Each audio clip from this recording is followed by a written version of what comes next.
헬렌 켈러의 고통에 답하다 라는 책에 고난이라는 풀리지 않는 수수께끼 라는 챕터의 글을 읽어드리겠습니다. 고통을 위로하고 처리할 만능 열쇠 같은 건 없었다. 내재적인 틀의 부상, 이신론으로 이어지다. 과거의 자아의 개념은 막히지 않고 열려 있었습니다. 하나님이나 세계와 연결해주는 영혼 같은 개념을 끌어안고 있어서 정신적인 성향과 감정, 직관과 태도가 밖에서 오는, 그래서 스스로 통제할 수 없는 힘의 영향을 적잖이 받게 마련이었습니다. 올바르게 사는 법을 배우려면 자아의 한계를 넘어 바깥을 바라보아야 한다는 이야기입니다.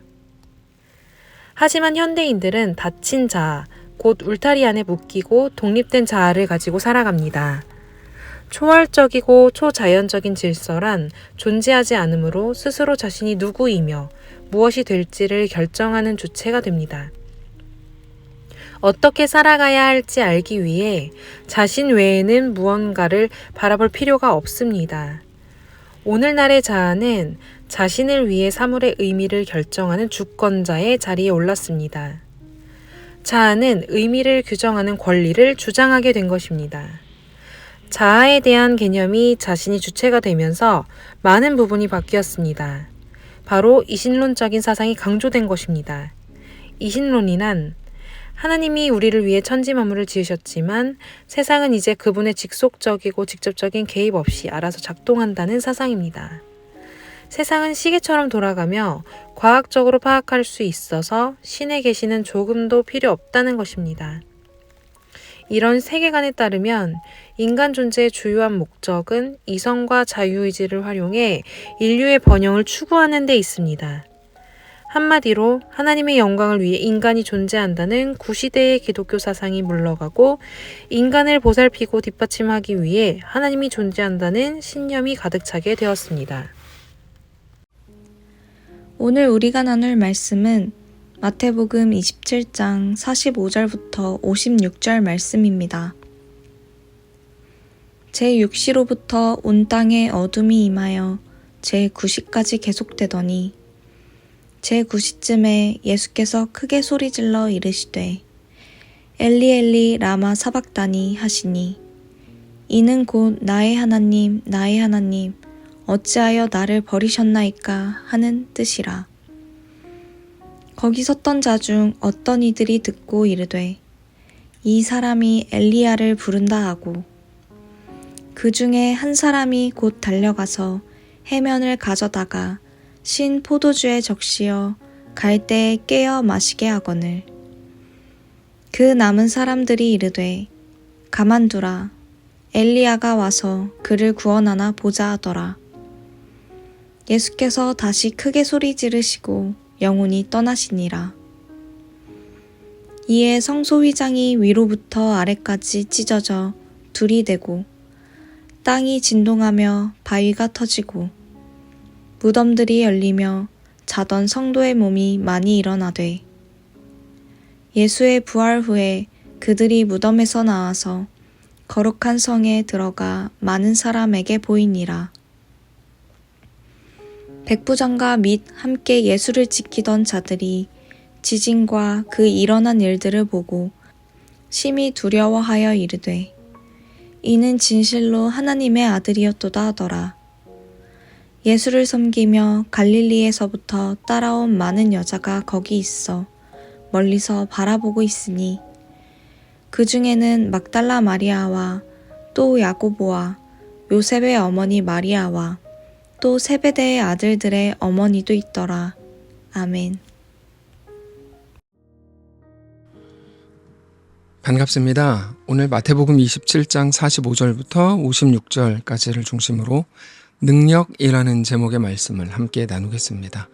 오늘 본문은 예수님께서 십자가에 달리신 후 약 6시간 동안에 일어났던 일들을 묘사하고 있는 본문입니다. 예수님은 우리 시간으로 하면 오전 9시에 십자가에 못 박히셨고 오후 3시에 죽으셨습니다. 예수님께서 십자가 위에서 7가지의 말씀을 하셨는데 그것을 보통 가상칠언이라고 부릅니다. 그 중에서도 가장 유명한 엘리 엘리 라마 사박다니, 나의 하나님 어찌하여 나를 버리셨나이까 라는 외침이 오늘 본문에 나옵니다. 그런데 엘리 엘리라고 말씀하실 때 사람들은 예수님께서 엘리야에게 도움을 요청하고 있다고 생각했습니다. 47절입니다. 거기 섰던 자 중 어떤 이들이 듣고 이르되 이 사람이 엘리야를 부른다 하고 그 중에 한 사람이 곧 달려가서 해면을 가져다가 신 포도주에 적시어 갈대에 꿰어 마시게 하거늘 그 남은 사람들이 이르되 가만두라 엘리야가 와서 그를 구원하나 보자 하더라. 여기 48절에 그 중에 한 사람이 해면, 여기 예전 성경에는 해융이라고 되어 있는데 스폰치 같은 건데 바다 생물의 뼈대에서 추출한다고 알려져 있습니다. 거기에 포도주를 적셔서 갈대에 꿰어서 십자가에 매달려 있는 예수님의 입에 가져다가 묻혔습니다. 물론 마시게 하려고 한 건데 아마 선한 의도가 아니라 너무 일찍 죽을까 봐 조금만 더 버텨보라고, 그럼 어떤 일이 일어나는지 우리가 좀 보자, 이렇게 한 것으로 보입니다. 그래야 49절에 나오는 것처럼 엘리야가 정말 와서 예수님을 구원하는지 볼 수 있을 거라고 생각했기 때문이죠. 그들은 여전히 자기들이 예수님을 죽였지만 예수님의 말씀이 진짜인지 가짜인지 모르겠고 어쩌면 진짜일지도 모르겠다고 생각하고 있었던 겁니다. 그러나 그들의 악한 의도와는 달리 예수님께서는 다시 크게 소리를 지르시고 죽으셨습니다. 50절입니다. 예수께서 다시 크게 소리 지르시고 영혼이 떠나가시니라. 그런데 바로 그때 예수님의 죽으심의 순간 놀라운 일이 일어났습니다. 먼저는 성소의 휘장이 위로부터 아래로 찢어진 겁니다. 사람은 밑에 살기 때문에 아래에서 위로 찢어졌다면 그건 사람이 찢은 건데 그 휘장은 위에서부터 찢어졌습니다. 하나님이 찢으신 거죠. 왜 찢으셨을까요? 그건 휘장이 이제 필요 없어졌기 때문입니다. 더 이상 쓸모가 없어진 겁니다.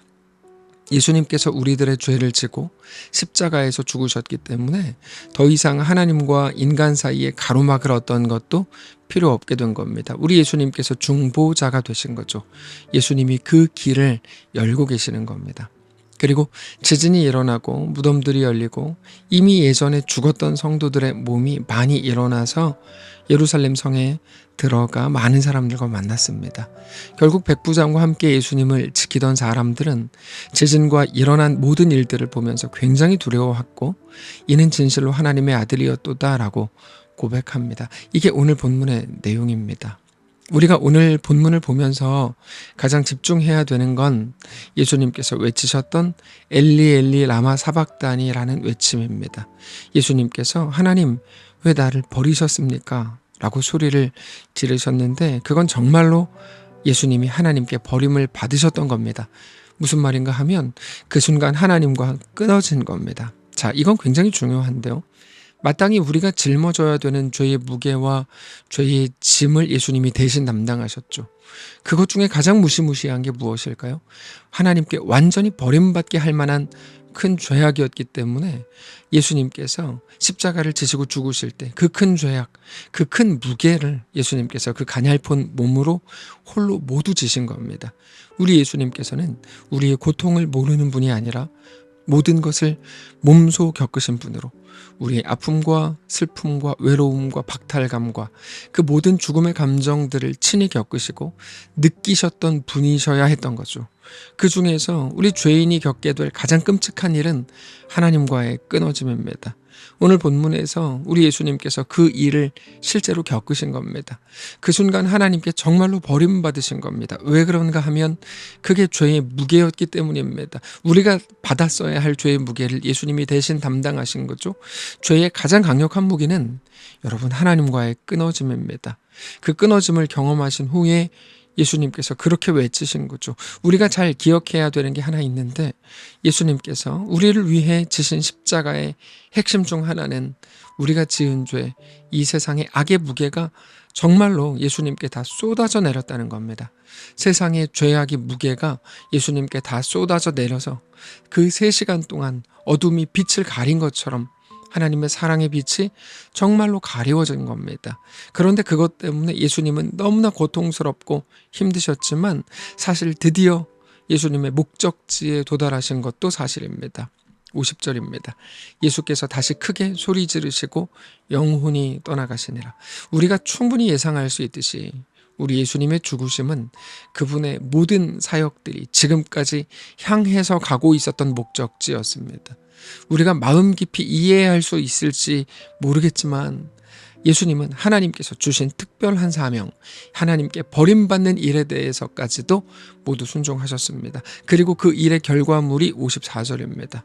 특별히 오늘 본문은 유대인이건 이방인이건 관계없이 예수님의 죽으심과 그 결과로 일어난 충격적인 이 모든 일들을 본 사람들이 해야 되는 말이 무엇인지를 우리에게 자세히 말해줍니다. 54절을 보시면 백부장과 함께 예수를 지키던 자들이 지진과 그 일어난 일들을 보고 심히 두려워하여 이르되 이는 진실로 하나님의 아들이었도다 하더라.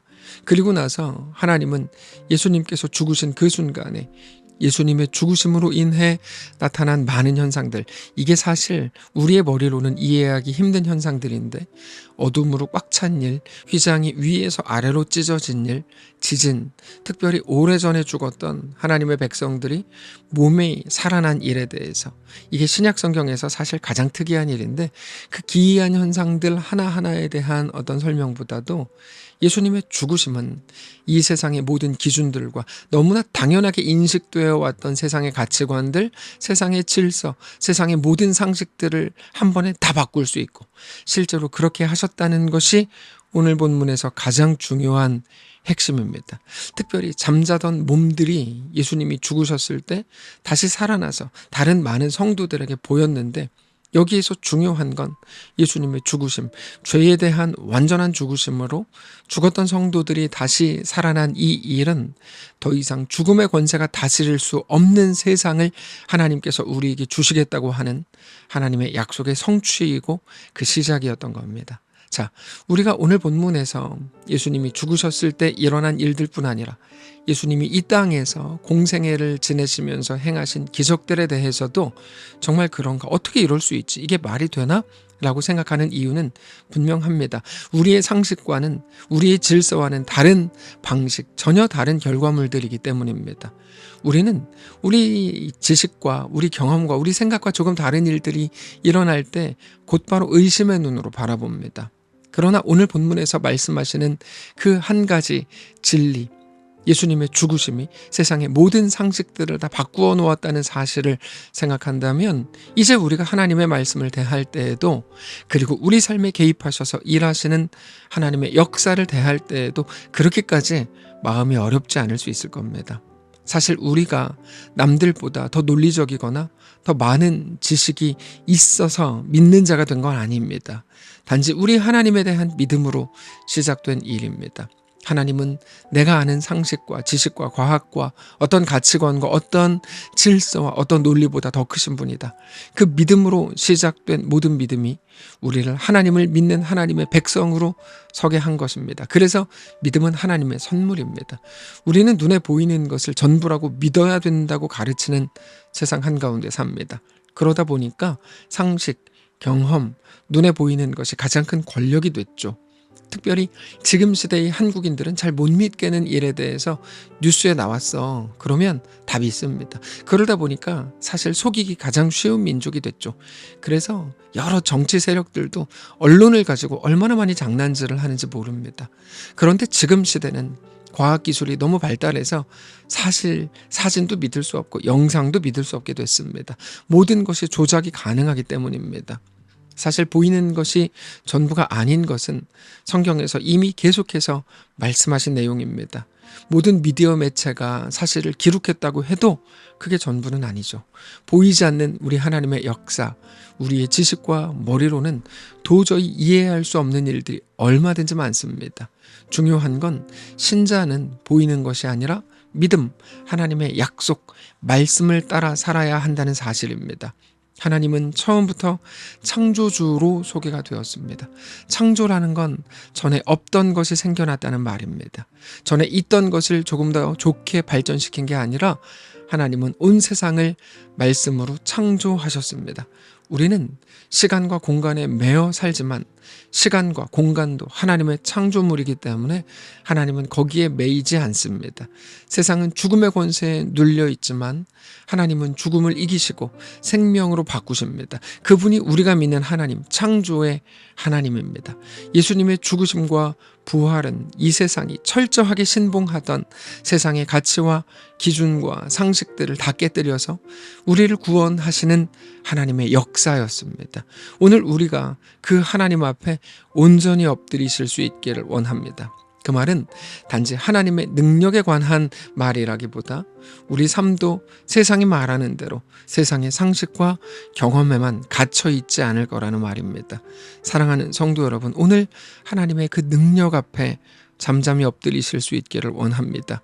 우리 삶을 그렇게 만지시고 온전히 주 안에서 완성하실 우리 하나님 앞에 온전히 서서 그렇게 주 안에 거하는 우리의 오늘이 되시기를 원합니다. 기도하겠습니다. 살아계신 하나님, 감사합니다. 하나님이 우리 왕이요 전부이신 것을 기억하며 주님을 찬양하고 주님을 경배합니다. 우리 아버지 되신 하나님, 우리 삶을 붙드시고 세상 가치관과 세상 논리에 가득 묶여 있었던 우리를 불쌍히 여기셔서 이제 창조주 하나님, 죽은 자를 살리시고 없는 것에서 있는 것으로 부르시고 무에서 유를 만드시는 나의 하나님을 온전히 믿음으로 그 믿음이 걷게 하는 걸음을 걷는 사랑하는 모든 성도들이 다 되게 하시옵소서.